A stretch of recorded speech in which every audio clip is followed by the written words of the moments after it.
नमस्कार मित्रांनो, तर हा निफ्टीचा चार्ट आहे. निफ्टीमध्ये आपण ज्या लेवल्स दिल्या होत्या, 1 मिनिट, हा 5 मिनिटाचा चार्ट आहे. आपण 15 मिनिटच्या चार्टवर येऊया.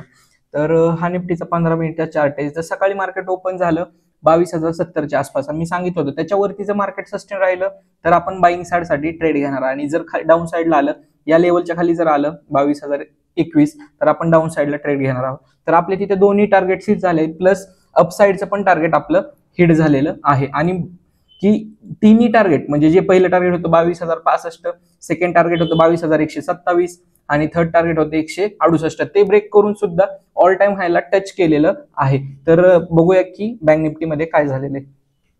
तर बँक निफ्टीमध्ये पण आपण सांगितलं होतं की 46,551 ती लेवल महत्वाची. त्याच्या खाली मार्केट जर जास्त वेळ सस्टेन राहिलं पण तिथं डाऊन साईडला मार्केट आलं नाही, तिथूनच मार्केट अप साईडला गेलं. त्यावेळेस आपलं पहिलं टार्गेट होतं 46,828, त्याच्यानंतर सेकंड टार्गेट होतं 46,963.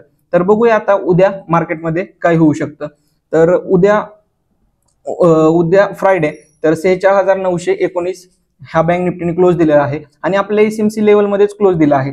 जर मार्केट 47,072च्या वरती जर सस्टेन राहिलं तर पहिलं टार्गेट असणार आहे 47,190, त्याच्यानंतर 47,337, म्हणजे जी लास्ट डेचा हाय होता, 2 दिवसापूर्वीचा हाय होता, तो टार्गेट राहणार आहे.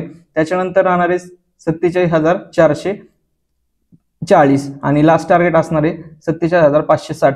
आणि जर समजा आपल्याला आजचा लो, म्हणजे लो दिलेला आहे 46,445, तो खूप महत्वाचा आहे. त्याच्या खाली जर मार्केट राहिलं तर आपण डाऊन साईड साठी प्लॅन करू शकतो. तर बघूया आता निफ्टीमध्ये.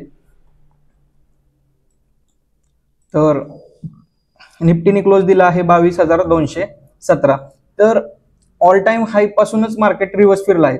जर गॅप अप ओपन झालं तर मार्केट ऑल टाइम हाय क्रॉस करून वरती जाऊ शकतं. आणि जर मार्केटनी 22,170ची लेवल जर डाऊन साईडला ब्रेक केली तर त्यावेळेस आपलं टार्गेट असणार आहे 22,127, 22,071 आणि 21,977 असे लेवल्स आहेत. तर सगळ्यांनी सेफ ट्रेडिंग करा आणि भरपूर प्रॉफिट कमवा. थँक्यू.